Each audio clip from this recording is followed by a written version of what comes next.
शिक्षक मित्रांनो, बदली संदर्भात विन्सिस कंपनी पुणे यांच्याकडून मिळालेल्या अधिकृत माहितीवरून आपण बदली संदर्भातील नवीन अपडेट पाहणार आहोत। बदली संदर्भातील नवनवीन माहितीसाठी व्हिडिओला लाईक करून शेअर करा आणि नवीन अपडेटसाठी आपल्या चॅनलला अवश्य सबस्क्राईब करा। चला तर सुरुवात करूया। जिल्हांतर्गत बदली शंका संवर्ग 1 मध्ये व संवर्ग 2 मध्ये आहेत। जर संवर्ग 1 मध्ये फॉर्म भरले परंतु विकल्प मिळाले नाही तर संवर्ग 3 मध्ये फॉर्म भरता येईल का? संवर्ग 3 मधील यादीत नाव असेल तर अर्ज भरता येईल।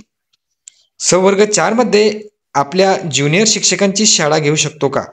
जर जागा उपलब्ध असतील तर भेटू शकते, म्हणजेच आपण सिनियर शिक्षकांची सुद्धा जागा घेऊ शकतो। संवर्ग 3 मध्ये 1 युनिटचा लाभ घेण्यासाठी जोडीदाराला जर शाळेवर 2 वर्ष झाले असतील तर 1 युनिटचा लाभ घेता येईल का? जोडीदाराची बदली 2023 मध्ये संवर्ग 1 मधून झाली होती।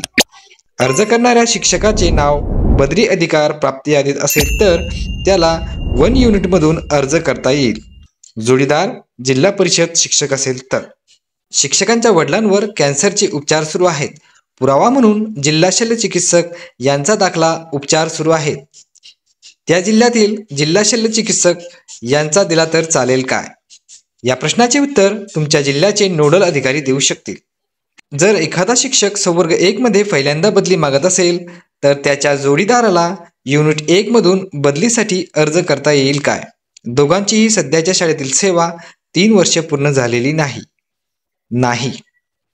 संवर्ग 1 मध्ये बदली अर्ज जिल्हांतर्गत बदली शासन निर्णयातील मुद्दा क्रमांक 1.88 करिता कोणते पुरावे सादर करावे लागतील? एखादा पुरावा उपलब्ध होण्यासाठी अडचण असल्यास मुदत वाढवून मिळेल काय? हे पुरावे कोणाकडे सादर करावे लागतील? नोडल अधिकारी अथवा शिक्षण अधिकाऱ्यांशी संपर्क साधावा।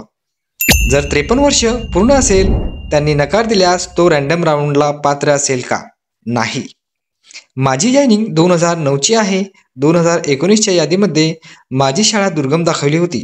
तसेच माझी बदली 2019ला ज्या शाळेवर झाली ती शाळा दुर्गम आहे, तर माझी करंट जॉईनिंग एरिया डेट काय येणार? 2009 मध्ये ती शाळा कोणत्या क्षेत्रात होती? जर ती दुर्गम क्षेत्रात असेल तर 2019 ची तारीख टाकावी। जर 2022 मध्ये त्या शाळेचे क्षेत्र बदल झाले असल्यास 2022 ची दिनांक टाकावी। 2021 निलंबन कालावधी संपून हजर झाले आहे। सध्या 54+ वय आहे, तर संवर्ग 1 मधून बदली हवी आहे तर सदर बदली प्रक्रियेत समाविष्ट होतील काय? हो, घेऊ शकतो। करंट एरिया डेट 9/6/1990 आहे। सध्या वय 53+ आहे। बदली यादीत नाव नाही। पूर्ण माहिती पाठवावी तर चेक करता येईल।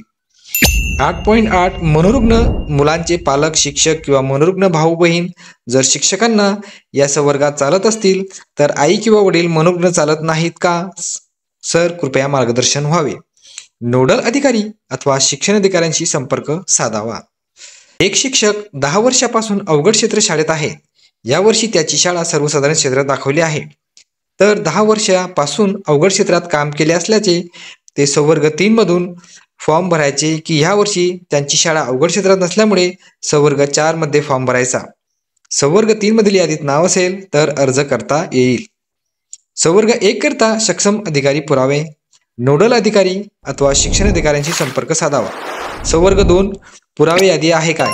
नोडल अधिकारी अथवा शिक्षण अधिकाऱ्यांशी संपर्क साधावा। अधिकार प्राप्त शिक्षकांना होकार देण्यासाठी कालावधी दिला जाईल काय? नाही। संवर्ग 1 मधून लाभ घेतला आहे, शाळेवर 3 वर्ष पूर्ण नाही, पुन्हा बदलीकरिता संवर्गासाठी लाभ घेता येईल का? नाही। बदली अधिकार प्राप्त शिक्षकांनी होकार दिल्यास आणि प्राधान्यक्रमातील शाळा न मिळाल्यास विस्थापित होतील काय? नाही। 7व्या टप्प्यात महिला शिक्षिका वगळण्यात आल्या आहेत का? घोषित यादीत महिला शिक्षिका नावे दिसत नसल्याची कारणे काय असावी? RDD पत्र 15/4/2025 पहावे। मित्रांनो, सदरील चॅनलच्या माध्यमातून बदली संदर्भातील नवनवीन अपडेट माहिती आपल्याला मिळत असते। बदली अपडेटसाठी आपल्या चॅनलला सबस्क्राईब करा आणि शेअर करायला मात्र विसरू नका। पुन्हा भेटूया एका नवीन व्हिडिओ सोबत।